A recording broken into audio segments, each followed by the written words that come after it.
Olá e bem-vindos à nossa conversa de hoje. Vamos direto ao ponto. Uma passagem fascinante lá do livro de Gênesis, capítulo 40. Para guiar a gente, temos aqui uns excertos de José no cárcere, sonhos e esquecimento. O foco é José, né? Preso injustamente no Egito. E a nossa ideia aqui é tentar entender como, mesmo ali, naquela situação horrível, ele acaba interagindo com gente importante. E como sonhos misteriosos entram nessa história toda. É uma trama que mistura esperança, esquecimento e, quem sabe, um plano maior rolando por trás. Tá, vamos lá.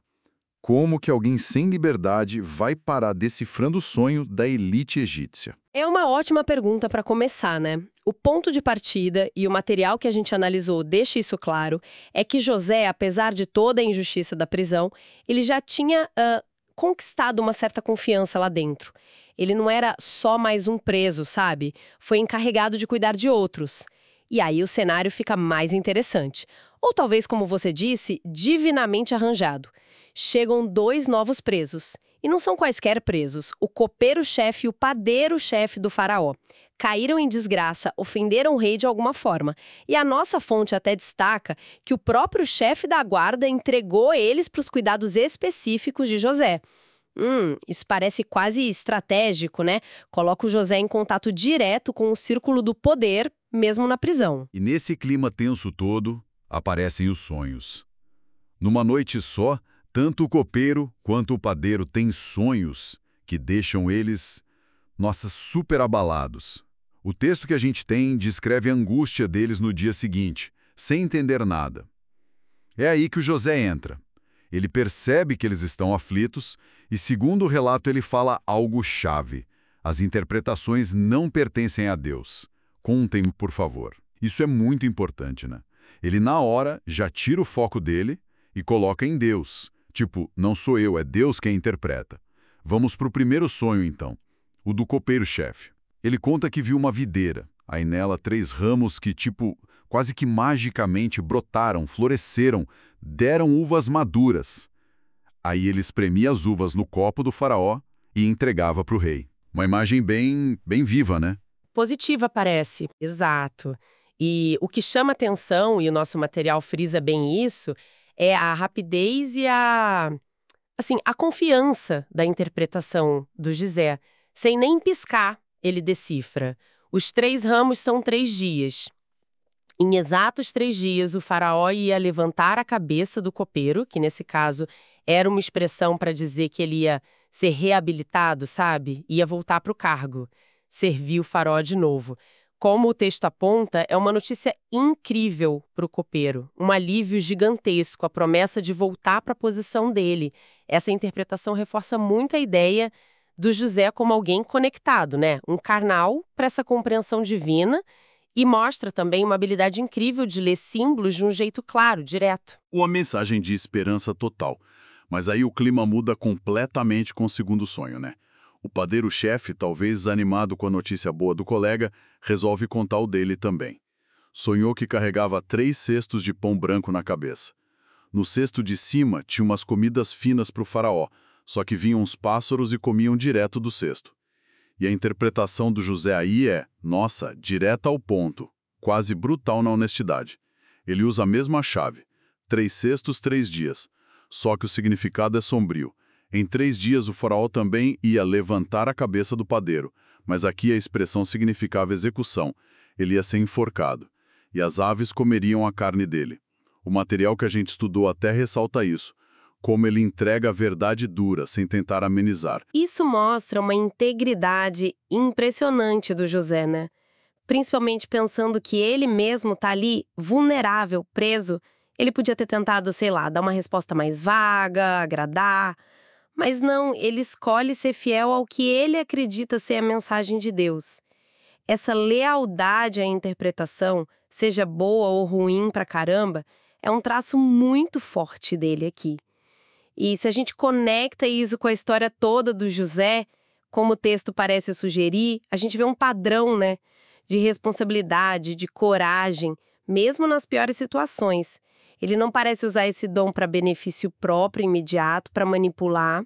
A função dele, como ele entende, é comunicar a verdade que ele percebe vinda de Deus, não importa a consequência para ele. É arriscado, mas é baseado na convicção dele. E aqui a tensão chega no máximo. O aniversário do faraó acontece exatamente 3 dias depois, como na contagem dos sonhos. E o que acontece? É espantoso, né?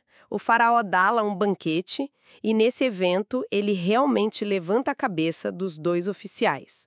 O copeiro é restaurado, volta a servir o rei, certinho, como José previu, e confirmando a interpretação sombria, o padeiro-chefe é executado. A precisão é, nossa, notável. E segundo a análise que a gente tem aqui, isso funciona como uma validação pública, né? Inegável, do dom do José. E com essa prova toda, o José tinha feito um pedido bem direto, bem razoável para o copeiro, logo depois de dar a boa notícia para ele. Olha, lembra de mim quando tudo estiver bem para você. Por favor, seja bom comigo, fala de mim para o faraó e me tira dessa prisão.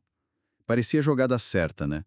A conexão que ia tirar ele dali era quase lógico esperar que desse certo, não é? Mas aí vem o banho de água fria, a parte frustrante da história. O versículo 23, que o nosso material destaca, é direto. O copeiro-chefe, porém, não se lembrou de José, ao contrário, esqueceu-se dele. Puxa vida, depois de ter a vida, a carreira salvas pelo José, o cara esquece. Do ponto de vista humano, é muito fácil olhar para isso e ver só ingratidão pura, né? Uma falha moral mesmo do copeiro e uma chance perdida para o José. E aí a gente começa a questionar a justiça das coisas ou a falta dela. Por que a ajuda não veio quando parecia tão óbvio, tão merecido? Só que a perspectiva que o texto que a gente está analisando oferece vai um pouco além. Sugere que esse esquecimento, embora tenha sido com certeza doloroso, decepcionante para o José lá na prisão, não foi só um acaso, um lapso de memória. A interpretação que propõe é que isso se encaixava num cronograma divino, sabe? O tempo certo para a libertação do José e, mais importante ainda, para ele subir para uma posição de influência ainda não tinha chegado. Esse atraso, esse tempo de ser esquecido, teria um propósito maior no desenrolar de tudo. A nossa fonte até cita um texto interessante da literatura judaica antiga, o Testamento de José. Não está na Bíblia principal, mas reflete uma tradição que valoriza muito a paciência, a retidão do José durante essa espera toda. Mesmo esquecido pelos homens, ele teria se mantido íntegro, confiante. Essa espera forçada vira, nessa leitura, um teste, uma preparação. O material que a gente recebeu também comenta um pouco como diferentes visões religiosas poderiam olhar para essa passagem. É interessante ver essas várias lentes aplicadas no mesmo texto. Quais são os principais ângulos que eles mencionam?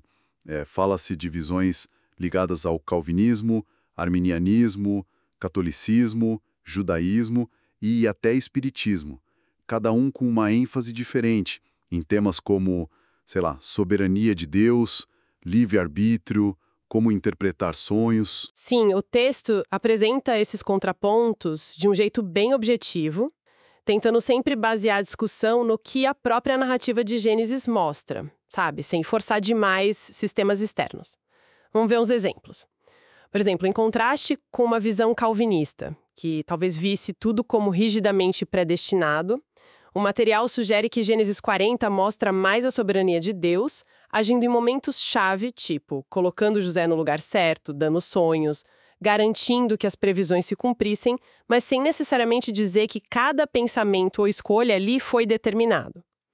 Já olhando pelo lado do arminianismo, que costuma dar mais peso para o livre-arbítrio, o foco poderia ir para a escolha do copeiro, né? A falha dele em lembrar do José. Mas aí a análise pondera que mesmo essa falha humana, esse esquecimento, parece que se encaixa perfeitamente no tempo de Deus para os próximos passos do José. Parece que a liberdade humana e o plano maior de Deus coexistem ali. Te alerta para a gente não usar essa leitura simbólica para colocar dogmas ou práticas que vieram depois e que não estão lá na narrativa de Gênesis mesmo. A tipologia é vista como uma camada de leitura, não a única. Já na perspectiva judaica mais tradicional, a análise nota que a ênfase Talvez seja mais na justiça de Deus acontecendo na história, na fidelidade do José às leis divinas, mesmo longe de casa, e talvez menos nessa projeção do José como figura messiânica, do jeito que o cristianismo vê. O foco